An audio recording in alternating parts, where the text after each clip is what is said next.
नमस्कार दोस्तों, स्वागत है आपका हमारे YouTube चैनल हानी वॉइस में। चलते हैं एक नई कहानी पर। मेरे माँ बाबा मुझे मारकर बहुत दूर फेंक आए और मुझसे कहते थे कि तुमने हमारी इज्जत मिट्टी में मिला दी है। मैं नहीं जानती थी कि मैंने ऐसा कौन सा काम किया है जो उनकी इज्जत मिट्टी में मिल गई थी। मैं तो बस एक अपाहिज लड़की थी जिसे दुनिया भर का कोई होश नहीं था। मेरे माँ बाबा ने मुझे जहर दे दिया था। उनकी नज़रों में मैं मर चुकी थी, मगर किसी शरीफ आदमी की मुझ पर नज़र पड़ गई। उसने मेरी जान बचाई और फिर वो मुझे अपने घर ले गया। कुछ वक्त बाद जब मैं 17 साल की हुई तो उसने मुझसे शादी कर ली। मैं उसके साथ बहुत खुश थी। एक दिन मेरी नौकरानी रोते हुए मुझसे कहने लगी, दीदी मुझसे जुल्म देखा नहीं जाता। जब मैंने उससे पूछा कि कौन सा जुल्म था, वो बोली, आज रात आप अपने बिस्तर की चादर उठाकर खुद देख लीजिएगा, आपको सब पता चल जाएगा कि साहब जी आप पर इतने मेहरबान क्यों है। रात को पति के सोने के बाद मैंने जैसे ही अपने बिस्तर की चादर हटाई तो मेरे सर पर आसमान गिर पड़ा। ऐसा लगता था कि अभी मेरी जान निकल जाएगी, क्योंकि वहाँ तो मेरा नाम समन है। मेरे बाबा प्राइवेट कंपनी में जॉब करते थे। मेरी माँ को भी जॉब करने का बहुत शौक था, मगर बाबा उन्हें जॉब नहीं करने देते थे। बाबा उनकी खूबसूरती की वजह से उन्हें बाहर जाने नहीं देते थे। मेरी माँ की पढ़ाई मेरे बाबा से ज़्यादा थी। वो कहती थी कि मेरी काबिलियत से चलते हो तुम, इसलिए मुझे जॉब नहीं करने देते। बस इसी वजह से दोनों की आपस में नहीं बनती थी। हर वक्त लड़ाई झगड़े चलते रहते थे। माँ की बातों में ज़्यादा जिक्र माँ के दोस्तों का था, जो हर वक्त अपनी महंगी चीज़ों का दिखावा करती रहती थी। माँ के अंदर भी ख्वाहिश पैदा होती थी कि वो भी ऐसी चीज़ इस्तेमाल करे। उन्हें अपनी गरीबी बहुत बुरी लगती थी। हालांकि हमारे घर किसी चीज़ की कमी नहीं थी। बस बाबा इतना कमा लेते थे कि जिससे घर का खर्चा बहुत अच्छे से चल सकता था। लेकिन दादी ने ऐसा नहीं होने दिया था। फिर अचानक दादी की तबीयत बहुत ख़राब रहने लगी थी, तो कोई मुझे पूछता तक नहीं था। उनका इलाज भी जैसे तैसे चल रहा था और फिर 1 महीने बाद दादी हमेशा हमेशा के लिए रब को प्यारी हो गई। मैं बहुत रोई थी कि मैं भी अपने दादी के पास चली जाऊं। दादी को मरे हुए अभी कुछ दिन ही गुजरे थे कि माँ बाबा की लड़ाइयाँ और बढ़ गई थी। माँ अपना सारा गुस्सा मुझे मारकर निकालती थी। उन्होंने कभी मुझे डॉक्टर को नहीं दिखाया था, क्या पता मैं ठीक हो जाती। लेकिन अब तो माँ बाबा के ना होने पर गैर आदमियों से भी मिलने लगी थी। माँ ने मुझे गुस्से से मना किया था कि बात मैं किसी को भी नहीं बताऊं। फिर एक दिन मेरी माँ बाबा में किसी बात पर बहुत बहस हुई। इसके बाद माँ मेरे पास आई और मुझे अपने हाथों से खाना खिलाने लगी। मैं हैरान हुई कि माँ को क्या हुआ है जो वो मुझे अपने हाथों से खाना खिला रही है, मगर मैं नहीं जानती थी कि इस खाने में जहर मिला हुआ है। खाना खाने के बाद जब मैं बेहोश हो गई और मेरे माँ बाप को लगा कि मैं मर चुकी हूँ, तब वो मुझे उठाकर एक बहुत दूर जगह पर ले आए थे। उस वक्त मेरी उम्र 14 साल की थी। मैंने सुना हुआ था कि माँ बाप को अपनी औलाद से बहुत प्यार होता है। वो खुद को मुश्किल में डालते हैं, लेकिन अपनी औलाद को गर्म हवा भी नहीं लगने देते। लेकिन मुझे जहर देते वक्त मेरे माँ बाप के हाथ पाँव तक नहीं कांपे थे। उनके अंदर से शायद इंसानियत खत्म हो गई थी। वो अपना सफ़र अलग करना चाहते थे, तो मैं कौन सा रुकावट बनी हुई थी। मुझे मारने की क्या ज़रूरत थी। वो तो शायद समझ गए थे कि उन्होंने मुझे मार दिया था। कहते हैं ना कि मारने वाले से बचाने वाला बड़ा होता है। मैं सच में मर गई होती, मगर वक्त पर किसी मेहरबान आदमी ने मेरी जान बचा ली। मैं अस्पताल के बेड पर थी। मैं बहुत हैरान हुई थी। आज के दौर में कौन ऐसा करता है, जबकि मेरे तो माँ बाप ने भी मुझे फेंक दिया था। मेरे लिए वो फरिश्ता था। उसने मुझसे पूछा कि तुम कौन हो और किसने तुम्हें जहर दिया है। मैंने कहा कि मेरे माँ बाप मेरे अपाहिज की वजह से मुझसे नफरत करते थे, मुझसे छुटकारा चाहते थे, तभी उन्होंने मुझे जहर दे दिया। वो आदमी बहुत खूबसूरत था। वो मुझे अपने घर ले आया। उसका घर बहुत खूबसूरत था। वो मुझे अमीर घर का लगता था। मैंने उससे पूछा कि आपके घर में कोई नहीं रहता, तो उसने कहा कि मेरा भी इस दुनिया में कोई नहीं है। इसने कहा कि आप यहाँ रह सकती है। मुझे पहले तो बड़ी झिझक हुई कि किसी गैर मर्द के घर में मैं कैसे रुक सकती थी, लेकिन फिर मेरे पास कोई दूसरा रास्ता भी तो नहीं था। मैंने कहा कि आप मुझे कोई काम दे दें, तो वो हंसकर कहने लगा कि तुम काम करने के लिए इस दुनिया में नहीं आई। काम करने के लिए मेरे घर में बहुत से नौकर है। फिर वो मेरा भी बहुत ख्याल रखने लगा। वक्त यूं ही गुजरता गया। जब मैं 17 साल की हुई तो मैं दिल ही दिल में उसे पसंद करने लगी, लेकिन कभी कहा नहीं था। फिर एक दिन अचानक उसने मुझे खुद शादी का बोल दिया। मैं बहुत हैरान थी। इस जैसा इंसान भला क्यों मुझसे शादी करेगा, मगर ये सब हकीकत थी। फिर उसने मुझे बहुत सी शॉपिंग करवाई, मुझे हर चीज़ लेकर दी। एक दिन इसने मुझसे शादी भी कर ली। मैं अब इसके साथ बहुत खुश थी। अब मैं इसके घर की मालिक थी। मुझे इस दुनिया में सहारा मिल गया था। मेरे रब ने मुझे अपाहिज को भी इतना अच्छा हमसफ़र दिया था। उसका नाम समीर था। रोज़ाना काम से वापसी पर मेरे लिए ताज़ा गुलाब का फूल ज़रूर लाते थे। मुझे घर का कोई काम नहीं करने देते थे। मैं रोज़ उनके लिए सजती संवरती थी। उन्होंने बताया उनका बहुत बड़ा बिजनेस है और वो बहुत अमीर है। मैं बहुत खुश हुई। मुझे अपने साथ ले जाते हुए उन्हें कभी भी शर्म महसूस नहीं हुई थी। मैं हर पार्टी में उनके साथ जाती। उनके फ्रेंड सब हैरान थे कि इतने खूबसूरत इंसान ने एक अपाहिज लड़की से शादी कर ली। मैं बहुत खुश थी, मगर कहते हैं ना कि खुशियों की उम्र कम होती है, किसी ना किसी की नज़र लग ही जाती है। मैं रब से दुआ करती थी कि मेरी खुशियों को किसी की नज़र ना लगे। मैं और समीर एक दूसरे के लिए काफ़ी थे। एक रोज़ नौकरानी खाना देने आई तो बोली, दीदी मुझसे जुल्म देखा नहीं जाता। मैं बोली, कौन सा जुल्म? तब वो बोली, दीदी आप रात को साहब के सोने के बाद अपने बिस्तर के नीचे ज़रूर देखना। मैंने पूछा क्यों? तो वो बोली, दीदी मैं कुछ नहीं बता सकती, मेरी शामत आ जाएगी, लेकिन आप देखिएगा ज़रूर।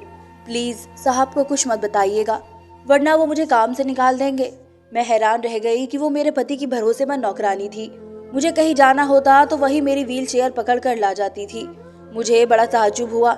इस रात मैं अपने पति के सोने का इंतज़ार करने लगी। क्या खैर, ऐसा क्या है बेड के नीचे? मेरे जहनो गुमान में भी नहीं था कि बेड के नीचे क्या होगा। पति के सोने के बाद जैसे ही मैंने बेड के नीचे देखा तो मेरे पैरों तले से ज़मीन निकल गई, क्योंकि वहाँ हाथ से बनी 4-4 गुड़ियाँ पड़ी थी। उन सब की टांगें टूटी हुई थी और उन पर सुइयाँ लगी हुई थी। वो सब देखने में भी मेरे जैसी ही लगती थी। मैं बहुत डर गई थी। मेरा जिस्म काँप रहा था। मेरी सोच उलझी हुई थी। मैंने अपने पति से पूछना चाहा, फिर उस नौकरानी का डर से सहमा रूप नजर आया। इसने तो मुझसे वादा लिया था कि मैं किसी को कुछ नहीं बताऊंगी। वो कहती थी कि दीदी मैं आपकी फिक्र करती हूँ, लेकिन आपने साहब को बताया तो वो आपके साथ तो बुरा करेंगे और मुझे भी नौकरी से निकाल देंगे। मैं अपने छोटे छोटे बच्चों को कहाँ से खिलाऊंगी? मैंने अगली सुबह अपनी इसी नौकरानी से पूछा कि बेड के नीचे 4 पुतले थे जो सुबह के वक्त वहाँ से गायब हो गए थे। तुम बताओ ऐसा क्यों है? क्यों मुझसे छुपा रही हो? वो बोली, दीदी आपको नहीं लगता कोई आप पर इतना मेहरबान है? इसकी कोई ना कोई वजह तो होगी। आपसे पहले यहाँ और बहुत सी लड़की आई थी। साहब सबके हुस्न पर फिदा थे। साहब ने उनसे भी इसी तरह शादी की थी। फिर वो अपनी बात काट कर बोली, दीदी आप बहुत मासूम हैं, आप साहब जी से बच कर रहें। मैं आपकी मदद करना चाहती हूँ। मुझे अपने कानों पर यकीन ना आया। मैंने कहा, पहले मुझे ये बताओ इस पुतले से क्या होगा? वो बोली, दीदी पहले मैडम साहिबा के बेड के नीचे भी ऐसे ही साहब ने पुतले रखे थे, मैंने खुद देखा था। फिर कुछ दिन बाद वो दीदी मर गई थी। साहब ने कहा कि किसी को नहीं बताना। नौकरानी की बात सुनकर मुझे अजीब परेशानी ने घेर लिया था। मैंने इससे मशवरा मांगा, तुम ही बताओ मुझे क्या करना चाहिए? वो बोली, दीदी आपको यहाँ से अपनी जान बचा कर भाग जाना चाहिए। वो बोली, पास ये एक NGO है, वहाँ पर अनाथ और बेसहारा लड़कियों को रखा जाता है, आप वहाँ चली जाएं। यहाँ पर तो आप बेमौत मारी जाएगी। मैं वो पुतले देखकर और नौकरानी की बात सुनकर बहुत डर गई थी। मेरा दिल ये मानने से इनकार कर रहा था। मेरे पति तो मेरा इतना ख्याल रखते थे, मेरे इलाज के लिए फिक्र करते थे। उसने कहा था कि मैंने डॉक्टर से बात कर ली है, तुम्हारा इलाज भी हो जाएगा। कोई मुझे इतना चाहता हो और फिर वो ये सब कैसे कर सकता है? मुझे समझ ना आया कि मैं किसका यकीन करूं और किसका ना करूं। वो नौकरानी एक और नौकरानी को लेकर आई, उसने भी वही कहानी सुनाई। अब तो मैं सच में डर गई थी और इसी दिन घर से भाग गई। मैं घर जा रही थी कि मेरी माँ ने मुझे देख लिया और गाड़ी रोक कर मेरे पास आ गई। वो मुझे जिंदा देख कर रोने लगी। मैं माँ को देखकर डर गई थी कि कहीं घर जाकर फिर से वो मुझे जहर न दे दे, मगर मैं भाग भी नहीं सकती थी। मेरी आंखों में डर देखकर वो बहुत शर्मिंदा हुई। वो मुझे कहने लगी, बेटी मुझे माफ़ कर दो, मैंने तुम्हारे साथ जो कुछ भी किया बहुत गलत किया था। मैं समझी तुम मर गई हो, मगर तुम तो जिंदा हो। वो मेरे करीब आने लगी। मुझे उन पर गुस्सा आया। मैंने कहा कि खबरदार आपने मेरे पास आने की कोशिश भी की तो मैं आपको कभी माफ़ नहीं करूँगी। वो मेरे पाँव में पड़ गई, बोली कि मुझे माफ़ कर दो। इस दिन तुम्हें मारना मेरा फैसला नहीं था, बल्कि फैसला तुम्हारे बाबा का था। मैं बहुत मजबूर थी, मगर अब तुम मेरे साथ रहोगे, तुम्हारे बाबा मुझसे अलग हो गए हैं। मैंने कहा कि मैं कैसे यकीन कर लूँ कि आप घर जाकर मुझे मारेंगी नहीं, मेरे साथ बुरा बर्ताव नहीं करेंगी। वो रोने लगी और कहने लगी, मेरी बच्ची मेरा यकीन करो, मेरी तड़पती हुई ममता को सुकून आ जाएगा। मुझे एक मौका दो। मेरा दिल भी भर आया। मैंने उनके गले लगकर खूब आंसू बहाए। वो मुझे अपने घर ले आई। मैंने पूछा, बाबा और आपकी तलाक क्यों हुई? माँ बोली, तुम्हारे बाबा मेरे साथ रहना नहीं चाहते थे। उन्होंने धमकी दी थी अगर मैंने तुम्हें मारने में उनका साथ नहीं दिया तो वो हम दोनों को ही मार देंगे। इसलिए मैंने इस डर से उनका साथ दिया था। मुझे इस कदर कमजोर नहीं होना चाहिए था। फिर एक दिन तुम्हारे बाबा दूसरी शादी करके घर आ गए। तुम्हारे मामा ने कोई एतराज नहीं किया।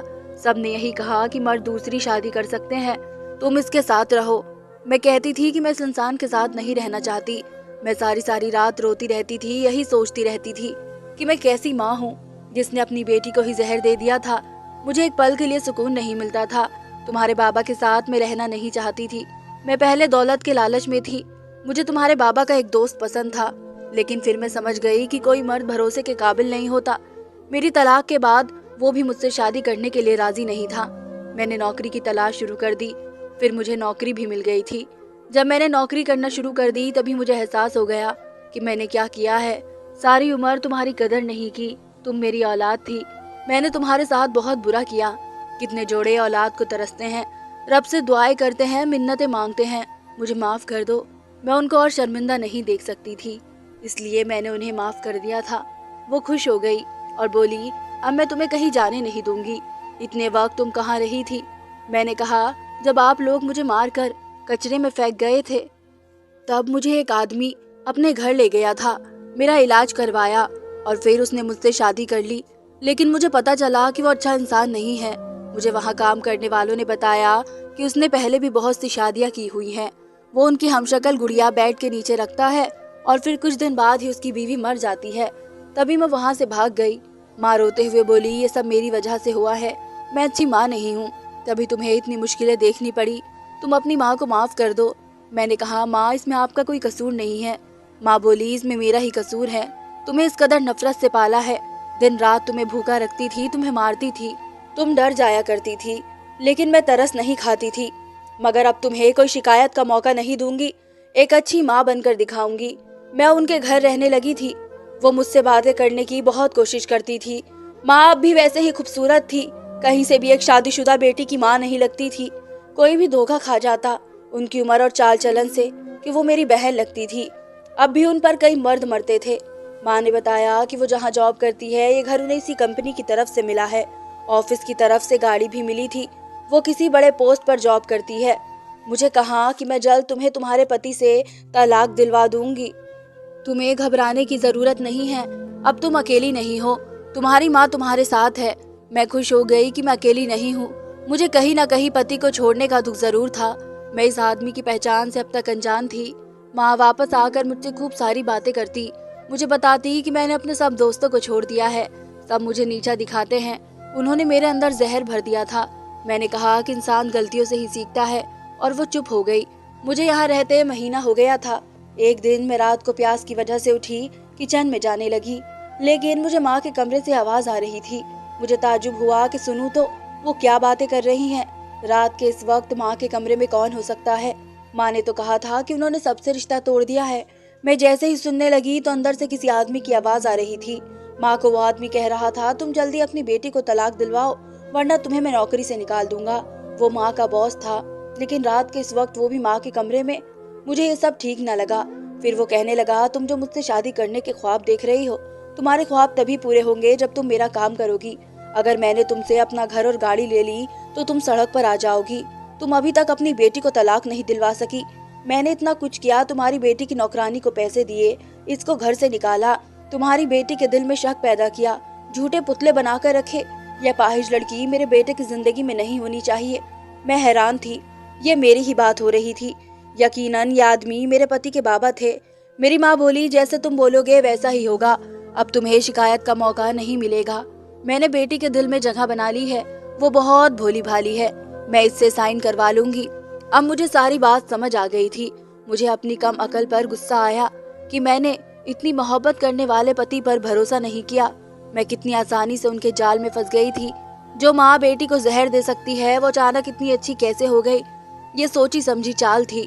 वो नौकरानियां भी मिली हुई थी। मैं उनकी बातों में आ गई। उन्होंने ही वो 4 गुड़िया मेरी हमशक्ल रखी होगी और लड़कियों की कहानी भी मनगढ़ंत थी। मुझे एकदम घुटन का एहसास हो गया। मैं यहाँ से निकलना चाहती थी। अगले दिन माँ ऑफिस गई तो उनकी नौकरानी मुझ पर नजर रखने के लिए आ गई। मैंने उससे कहा, मेरी मदद करो, मैं तुम्हें मुंह मांगी रकम दूंगी, मुझे मेरे पति के घर ले चलो। मेरी माँ बहुत जालिम है। मेरी माँ बिल्कुल भी नहीं बदली थी। इसने वो मेरे सामने अच्छा बनने का नाटक किया था। मैंने कहा कि वो मुझे तलाक दिलवाना चाहती हैं, मेरा घर बर्बाद करना चाहती हैं।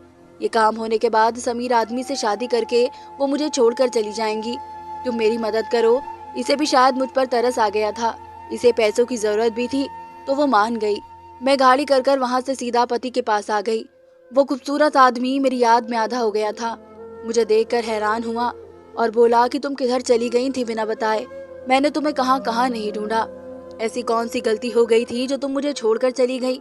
मैंने कहा, मुझे माफ कर दो। तुम्हारी नौकरानी ने मुझे कहा था तुम लड़कियों का इस्तेमाल करते हो और फिर उनको मार देते हो। उसने मेरे हमशक्ल पुतले भी मुझे दिखाए थे। जब मैंने इस नौकरानी को ढूंढा तो वो पूरे घर में नहीं थी। मेरे पति तो उन सबसे अनजान थे। जब मैं घर छोड़कर गई तो इस नौकरानी ने ही मेरे पति को बताया कि मैं अपने माँ बाप के पास चली गई हूँ। इसने मेरे पति से कहा था कि मैं वापस नहीं आऊंगी। मैंने कहा कि मैं डर गई थी, मुझे माफ कर दो। मैंने तुम्हारा भरोसा नहीं किया।